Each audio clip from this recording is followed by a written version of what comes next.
Today on Investigate TV Plus, cancer has long been a disease thought to target older Americans, but now it's coming for a younger generation. It's sort of like your world stops for a moment. We examine the shift in diagnoses and take you behind the scenes where researchers race towards solutions that could save lives. I'm hopeful that through innovative technologies and research, we'll be able to find a cure. Plus, two patients share their inspiring journey as they put their lives on pause to battle the disease. Then, healing and harmony. For me, it's kind of like a therapy thing, the music, getting to share my story through music. We bring you on stage with the band members fighting to reclaim their innocence through song. In-depth stories that inform and inspire. You're watching Investigate TV Plus. It's a staggering projection. 2025 is on track to set the record for the most new cancer cases reported in a single year. I'm Lee Zurich. And I'm Tisha Powell. With more than 2 million cases expected, the American Cancer Society's data paints a fresh picture of what the disease looks like and how the burden is shifting. Americans 65 and older continue to have the highest risk, but a trend of diagnoses among young and middle-aged women is on the rise. For the first time ever, women under the age of 65 are more likely to develop cancer than men in the same age group. Reporter Heather Graff takes an in-depth look at how we got here and how potentially life-saving research can be part of the solution. Plus, she speaks with women sharing their stories of healing and hope.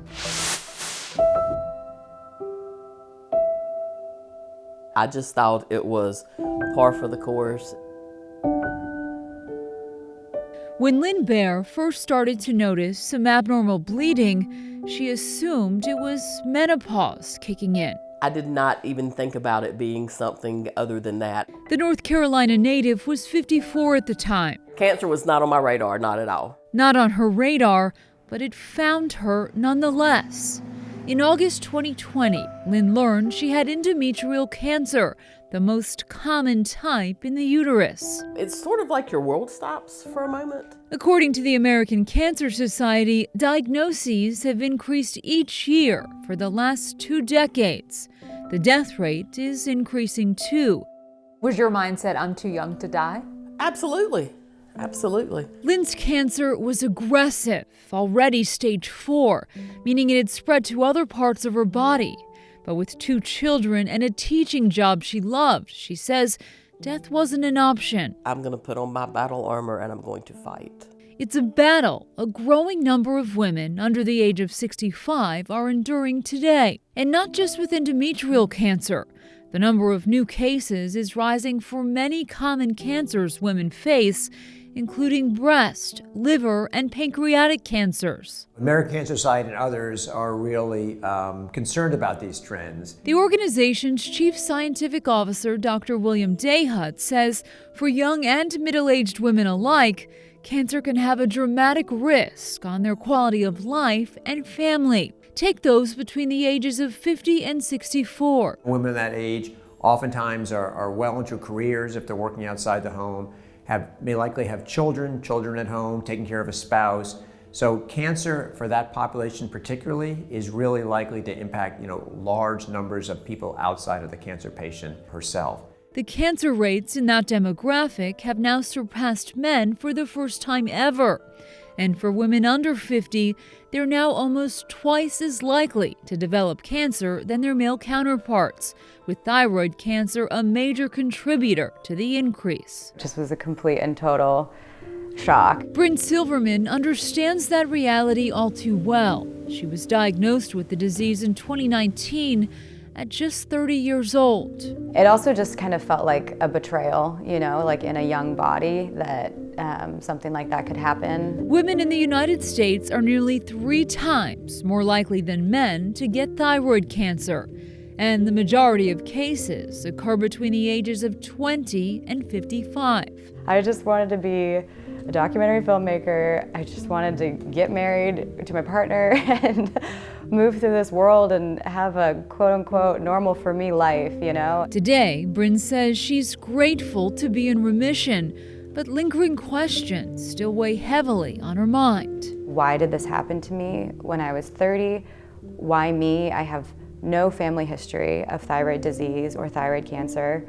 And why women? Like, why so many young women? Nearly half of all cancer cases in the U.S. are linked to modifiable risk factors like cigarette smoking and excess body weight. But much about these diseases is still unknown. And for that, Dr. Dehut says additional research is needed. Particularly on younger patients, finding why younger patients develop cancer when they do.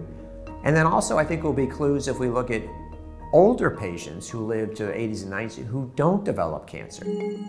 At the Mayo Clinic in Phoenix, Arizona, technology is a game changer. Groundbreaking work is underway in the area of artificial intelligence and uterine cancer. We can train AI technology to interpret the ultrasounds and combine that with the abnormality found in the woman so that we are able to increase detection rates. According to gynecological oncologist Dr. Christina Butler, the benefits may not be far off. I am optimistic that within 5 years we'll see this translate into something that's very applicable for patients. Back in North Carolina, I just think how awful it is because it's so life-altering. Lynn is doing her part in the fight against cancer. Just months after her diagnosis, she joined a Duke Cancer Institute clinical trial.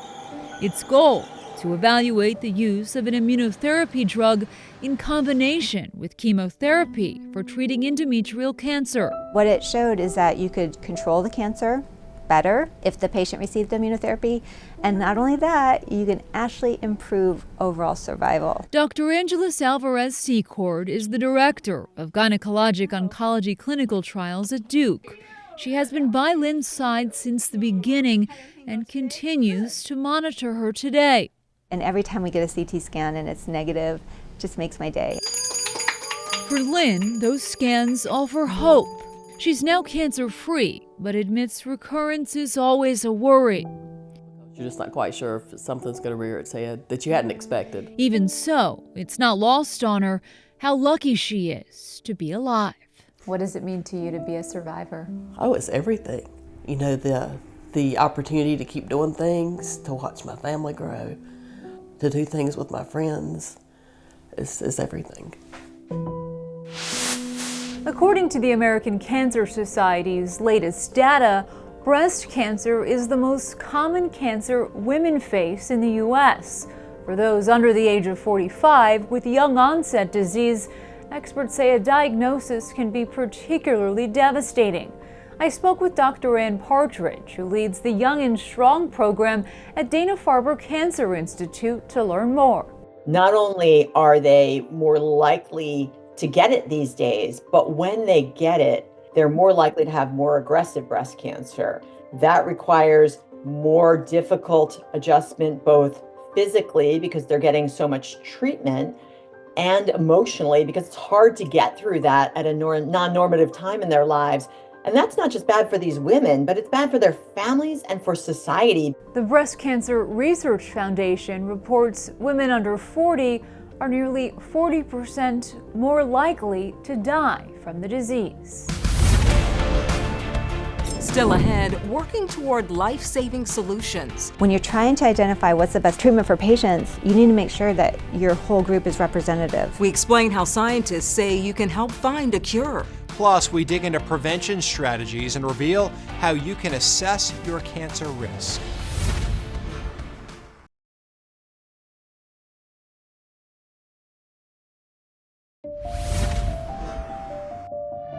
We want to continue our in-depth look at the changing face of cancer. Before the break, we told you about an alarming rise in endometrial cancer incidence and mortality rates among women under the age of 65. In 2025 alone, more than 10,000 women are expected to die from the disease. Now we turn to a nationwide effort to decrease cases and save lives. It's called the Endometrial Cancer Molecularly Targeted Therapy Consortium. It's being spearheaded by Duke Cancer Institute's Dr. Angeles Alvarez Secord, who we introduced you to earlier in the show. Reporter Heather Graff sat down with Dr. Secord to discuss the innovative partnership between more than 20 leading medical institutions. Plus, we explore the challenges doctors face and the solutions needed to help find a cure.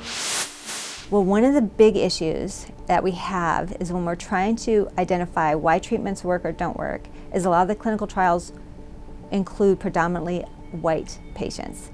They don't include patients from diverse backgrounds. When you're trying to identify what's the best treatment for patients, you need to make sure that your whole group is representative. Maybe about 4% or 5% or less of patients who were participating trials were Black. We were able to increase that representation to over 20%. And so that helps us give a better understanding of why patients are getting these cancers, how can we match these cancers best to show that individualized treatments work compared to chemotherapy. And when you address or look at the data in terms of race and association with outcomes, individuals who identify as Black are at twofold higher risk of death compared to individuals who identify as white. What do you need most to keep this research progressing and moving forward? Grant funding. Absolutely. Despite the rising incidence, despite the mortality, the amount of grant funding for endometrial cancer research is less than breast and ovarian and cervical cancer. Why do you think that is? Well, I think in part it has to do with maybe the review system. I know the grants are being written. I've written some of them. I just think it's a lack of awareness and that investment's needed. And if you increase the funding, the researchers will be there. They'll investigate these cancers, and through research, that's how we make the most meaningful change. That's how we develop these therapies. That's how we better understand how these cancers develop and find ways to prevent them. So I'm hopeful that whether that research funding is going to come from the NIH or we have to dig through it through foundations or other means, but we have to keep that bridge alive. Because there is a gap. There's absolutely a gap. There's been gaps in women's health research for decades. This is an area of research that's been underserved, and we need to have a better understanding of the gaps to understand why is this phenomenon happening in the younger age group in women. And this has important impacts because when we look at younger women also, we're talking about the prime of their lives and also the impact on their goals in terms of fertility and do they want to have their own children or not. And these are really important things when you're talking to somebody who's younger who gets this diagnosis. I'm hopeful that through innovative technologies and research, we'll be able to find a cure. Ultimately though, the most important thing is prevention. More than 3,900 patients are involved in studies and clinical trials to help experts better understand and treat endometrial cancer. We have more information about that, plus a link to an online tool released in 2025 to help assess your risk for cancer. To learn more, head to InvestigateTV.com and search Cancer in Young Adults. Still ahead, they lost years of their lives for crimes they didn't commit, yet still face a stigma. We share their powerful musical message and their fight to recapture what was lost. But first, dependable and disciplined D1 athletes win over a new crowd. We show you the new platform providing parents a roster of trusted babysitters.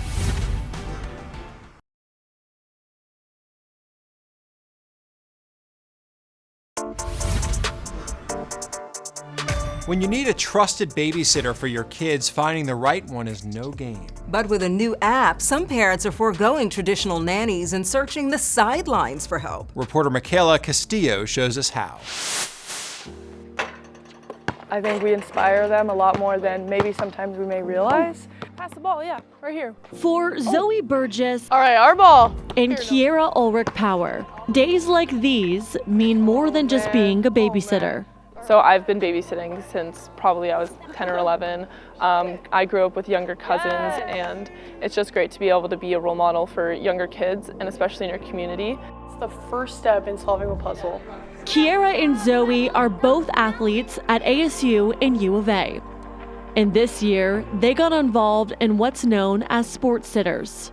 I downloaded the app and tried it out one weekend and absolutely loved it, and kept doing the app, and now I'm one of the most frequent users, I guess. Started by Megan Franks, she wanted to create a platform for parents to find reliable babysitters. We originally had a babysitter who was on the ASU women's soccer team, and she was so incredible. She is so incredible. Whenever she would come over, our kids were they were active, they were engaged. Since then, dozens of student athletes like Zoe and Kiera got involved, creating an easy way for these athletes to find opportunities to work. Our schedules are very different day to day.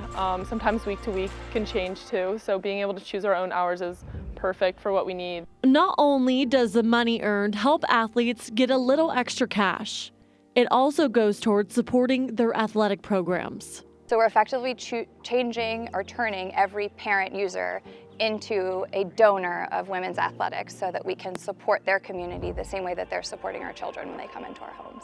It's a win-win for the parents and the athletes. You can't just trust your kids with anyone. And when you do hire somebody, you hope that they're engaging your kids. They're actually playing and they're not on your iPads all day. They really look up to us as people and as the players that we are. I got to tell you, both of my girls, who are obviously older now, they would have loved to have had like a, basketball player or soccer player come babysit them and, teach them as well, too. Yeah, it would be neat if you could get that athlete that could help your kid, play a little ball. Caitlin Clark, Angel Reese coming over, in the backyard. In the backyard. That would be pretty maybe. cool. Still ahead, wrongful convictions can make the innocent feel silenced, which is why these exonerees say they want to be heard. We listen in as this unique band plays from their hearts.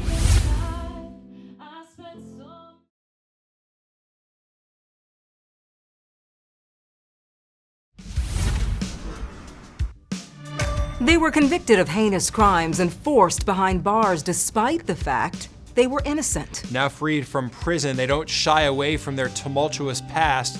They share it through music. Reporter Kristen Crowley takes us behind the scenes and on stage with the Exoneree Band. These chords are barred up and bringing up an octave higher than you. They don't have the fame of the Beatles. Do a little Jimi Hendrix. Or the fortune of the Rolling Stones. But what this band does have is something unique. It's counted off so we all come in at the same time. It's a different kind of bond because of our experiences that we went through inside.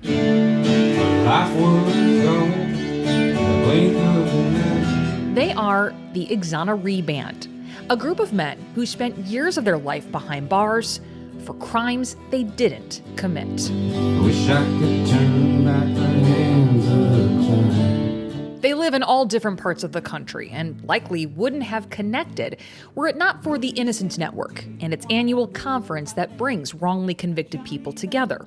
The first bandmates formed in 2011. And it turned into a really nice brotherhood of guys who were not only musicians but had went through the same thing of being wrongfully convicted. For me, it's kind of like a therapy thing. Please shine your light down on this innocent man. Ted Bradford's story is similar to his bandmate Eddie Lowry's. Both of them wrongly convicted of rape. I just couldn't believe that they were accusing me of this, something that I could never do. Donovan Allen was convicted of murdering his own mother. My mother was killed exactly 1 week before my 19th birthday. And from the age of 19 to almost 35, I was inside. Collectively, it took decades for them to earn their freedom. All of them cleared by DNA. I'm just so happy that I got out of that situation and living a good life. But none of them left prison unscathed. No one deserves to see the things that I've been forced to see. It's a burden that could make anyone want to minimize the fact that they are exonerees. But these men This hasn't anything to do with being exonerated. It's just a song I wrote by Johnny and Rosie. Want to amplify it. My name is Rosie and I loved your song. It's an emotional release for us and it's healing. When we're up on that stage, it's a healing for us and for our community. I'll end on the note, my scale's gonna get slower. We join them at practice, where their set list includes some covers of songs you know, although some come with a twist. At first I was afraid, I was petrified. They locked me in a cell, I couldn't breathe inside. Fellow exoneree Amanda Knox does a special rendition of I Will Survive, joining the band when they come to her hometown of Seattle. You'll see me living free, I'll be singing here and dancing with all my exonerees. But their passion is playing the songs you don't know, the songs that tell the stories of their lives. I have a song called My Cell, and it's about living in that small cell. I'd put those headphones on and I'd listen to that, and I'd think of myself being on stage with those musicians.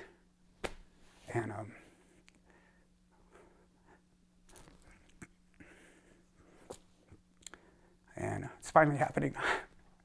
So sorry. This year I'm doing one that's new. It's called Innocent Man. This is my first time performing it live anywhere, so.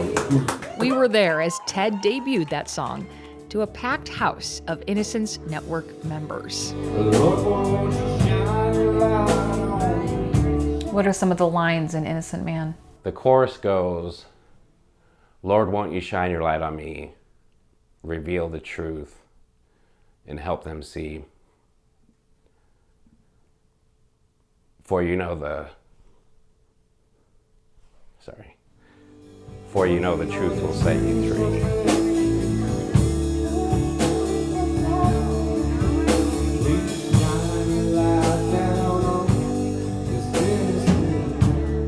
The exoneree bands may never find the fame and fortune some of history's great musicians have, but in their eyes, they've found something much more profound.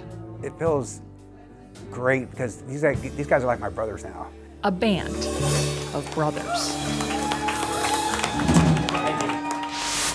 And that's it for us on Investigate TV Plus. I'm Tisha Powell. And I'm Lee Zurich. Thanks for watching.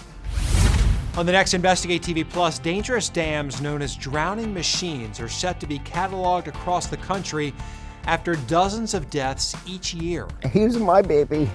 I couldn't save him. We have to stop this. We have to warn the public. We examine why locating low-head dams across the country could take years as families wait for action.